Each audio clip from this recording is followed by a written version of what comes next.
En primer lugar, la nostalgia solo sirve para refocilarse en ella de una manera malsana, bloqueando los proyectos de futuro, y a una ciudad se la juzga, más que por su presente, por cómo son sus proyectos de futuro. Y en segundo lugar, porque tampoco somos conscientes de que ya quedamos menos a los que les puedan entrar esos ataques de nostalgia, pues se trata de un Torremolinos que la mayoría de los que hoy son jóvenes adultos no conoció. Por lo tanto, he aquí otro hecho incontrovertible. Torremolinos será lo que quiera que sea una generación de gente joven con ideas nuevas, pero se equivocarían si pensaran que, como Adán, son los primeros habitantes de la tierra y todo hay que hacerlo ex novo. Torremolinos nunca ha dejado de atesorar una gran cantidad de recursos en condiciones más ventajosas incluso que otros municipios costeros. Lo único que tiene que hacer es identificarlos primero, mirarlos con ojos nuevos después y finalmente transformarlos en proyectos viables, tangibles, actuales, que respondan ahora a lo que respondió en su momento, es decir, a las formas de vida cosmopolitas y rabiosamente modernas de su etapa de esplendor, pero con la modernidad de hoy, no con la naftalina del programa Cine de Barrio. Siguiendo una lógica comprensible, la nueva corporación de Torremolinos se ve apremiada a hacer cosas, porque el tiempo hoy discurre más deprisa que antaño, y este municipio ya anda rezagado en un escenario fuertemente competitivo de emulación entre ciudades, lo cual es algo que acaba repercutiendo en el PIB de la ciudad y en el bienestar de sus ciudadanos. Pues las ciudades son en sí mismas empresas generadoras de empleo y riqueza, siempre que no pierdan el tren de la prosperidad que pasa ante ellas. Pero sin querer con ello dar consejos a nadie,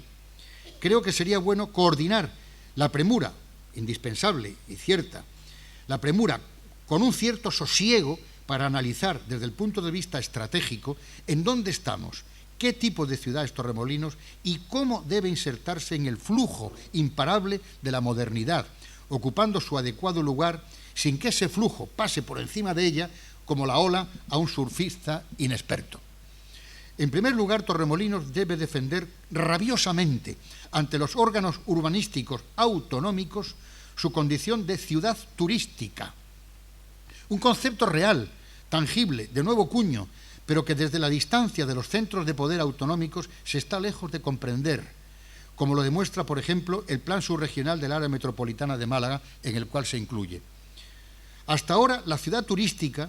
había sido un producto urbano estacionario, ciudades sobredensificadas en temporada alta y fantasmagóricas en invierno. Sin embargo, hoy día la costa es una conurbación con los hitos referenciales de lugares como Marbella, Fuengirola, Mijas Costa, Benalmádena, el Arroyo de la Miel y la misma Torremolinos, que compaginan la fascinación de los lugares turísticos, es decir, lo exótico, lo distinto, con la normalidad de lo cotidiano. Torremolinos es turismo, pero también es ciudad, con todo lo que de ciudad tiene. Ese es el éxito del nuevo modelo de ciudades turísticas que se resiste a ser entendido por el urbanismo doctrinario. Hoy, con la proximidad a los centros emisores del turismo europeo, las grandes capitales centroeuropeas,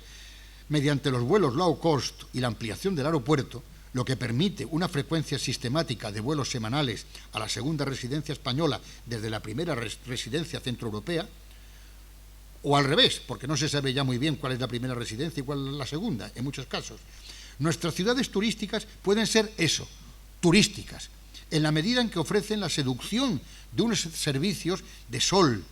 playa, gastronomía, bellezas naturales y una forma desinhibida y agradable de vida, junto a esa normalidad de la vida urbana cotidiana, como tal ciudad, es decir, viviendas, oficinas, gestorías, calles, bares, restaurantes, colegios, centros culturales, bibliotecas y una oferta comercial completa y variada. O sea, una ciudad importante. Torremolinos tiene 70.000 habitantes, si no mal no recuerdo. Y es una ciudad viva los 12 meses del año. Entra aquí en juego un concepto del que se abusa con ligereza, como es el de la calidad de vida. Difícil de definir, aunque podríamos resumirlo en la capacidad de atender a las más variadas exigencias del ser humano, residencia, ocio, trabajo, sanidad, formación, enseñanza, negocio, etcétera, en un mismo lugar y de la mejor manera posible. Si podemos ponernos de acuerdo en este concepto, entonces podríamos decir que nuestra Costa del Sol, y Torremolinos en particular, dispone de una manera real o potencial de todos los atributos para considerar el hecho de que vivir en ella sea en sí mismo un recurso económico, y además detentado casi en régimen de monopolio en el contexto geográfico y climático europeo. No hay un solo sitio en Europa en donde se pueda ir a la playa en el mes de octubre y disfrutar de lo que estamos diciendo, es decir, de todos los servicios complementarios de una ciudad, auténtica ciudad, y la fascinación de esas cosas que están aquí, pero que no están en sus lugares de origen: sol, playa, montaña y toda la enorme variedad de los recursos que la Costa del Sol en general atesora. Pero para que ello sea posible, todo tiene que descansar sobre un concepto que constituye el capital fijo de esta empresa, que es la ciudad. Me refiero al medio físico, tanto urbano como natural. Un ciudadano al que se le invite a venir o a vivir desde las ciudades del norte o del centro de Europa tiene que encontrar aquí unas condiciones de vida que en muchos aspectos sean mejores que las de sus lugares de origen. Uno no abandona su apartamento en Liverpool o en Düsseldorf, en la planta 12 de un edificio, para venir a otro apartamento de la planta 12 de nuestras ciudades turísticas con peor calidad, peor comercio, peor nivel de servicios y encima viendo los gallumbos del vecino de enfrente. El sol no basta para que alguien haga un desplazamiento veraniego, ni uno semanal, si lo que va a encontrarse es una playa con nata y un entorno degradado, aunque sea bajo un sol radiante. Destrozar el medio urbano, destrozar la calidad de la ciudad, consumir ese capital fijo es, pues, como descapitalizar la empresa sin posibilidad de reflotarla. Con todo lo expuesto hasta ahora, en mi modesta opinión, el Ayuntamiento de Torremolinos tendría que actuar en dos frentes simultáneamente, aunque sus objetivos tuvieran distintos plazos temporales. Uno es la gestión del día a día, con los problemas propios de una ciudad compleja y multiétnica de 70.000 habitantes, y la adopción de medidas para la regeneración permanente del tejido social y económico del municipio y del comercial, como hemos podido ver en las conferencias anteriores. El otro objetivo habría de consistir en una especie de actualización del mencionado Plan Futures, de alto contenido estratégico, elaborado hace 20 años, del cual no se llevó a cabo prácticamente nada de lo que en él era sustancial. Me apresuro a decir que no confío mucho en los campanudos planes estratégicos con los que recurrentemente la Administración, sobre todo cuando cambia de signo, convoca a los agentes implicados en la industria turística para que luego las actuaciones propuestas queden en documentos de papel. Ya hemos hecho algunos planes estratégicos para que queden en este momento dormidos en los anaqueles de oficinas administrativas.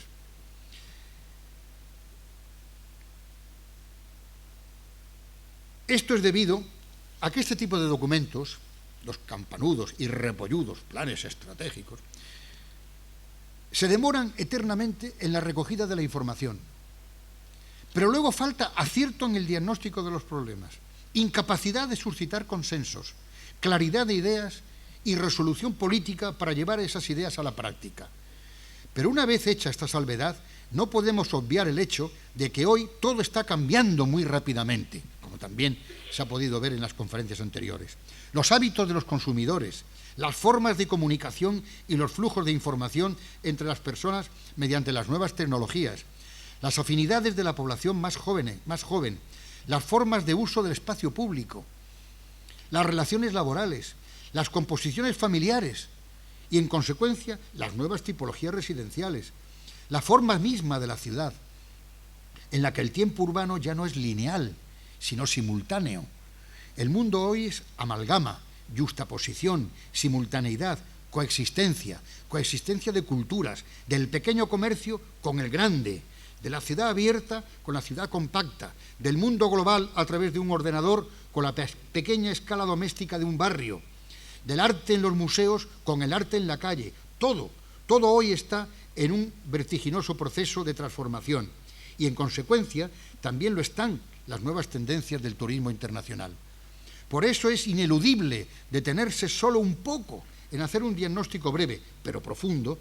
en el estado de la industria turística andaluza en el nuevo contexto de la globalización como paso previo para detectar en qué casillero, en qué nicho de mercado debe situarse Torremolinos para ser competitivo, sin dar palos de ciego,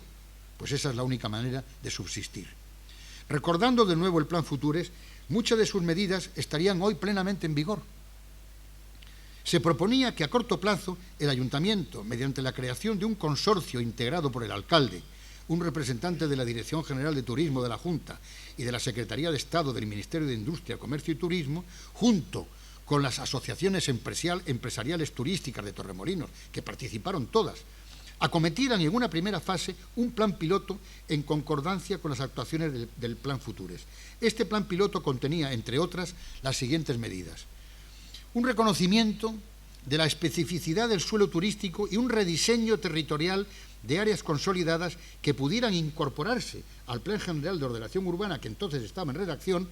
como modificaciones de elementos. Se trataba con ello de aprovechar el coste de oportunidad de iniciativas inicialmente no contempladas por el plan, pero que pudieran sobrevenir y ser beneficiosas para el municipio. Hace un momento estaba hablando con una simpática periodista, entonces, hablando sobre el Plan General de Málaga, y yo le decía esto, parafraseando irrespetuosamente a Hamlet: hay más cosas en el cielo y en la tierra de las que caben en un documento urbanístico. Y muchas veces se hace un plan general y un plan general acaba siendo el Corán para un islamista fundamentalista. Con lo cual, eso lo dice el plan y nada se puede modificar. Cuando realmente la vida se va desarrollando y se va haciendo y se va reinventando a la medida que se va desenvolviendo la propia ciudad. Y hay iniciativas determinadas que generan nuevas situaciones y hay que saber responder a ellas. Y son situaciones a que probablemente a lo mejor no estaban previstas en el plan. Luego, no quiere decir con esto que el plan sea un documento chicle y un documento ectoplasmático que se pueda cambiar continuamente, pero sí tener la suficiente capacidad de criterio, la suficiente versatilidad como para saber que si de repente aparece en el municipio una iniciativa de índole urbanística, comercial, turística, de ocio, lo que sea, beneficiosa para el municipio, que no sea el plan, precisamente, el documento que impida que venga. A este respecto tengo que decir que cuando hicimos nosotros el Plan General de Málaga del año 83, Premio Nacional de Urbanismo, etcétera, etcétera, etcétera, no contemplamos, porque no existía la existencia del parque tecnológico. Conclusión, pues una modificación de elementos y lógicamente se calificaron unos terrenos para el parque tecnológico,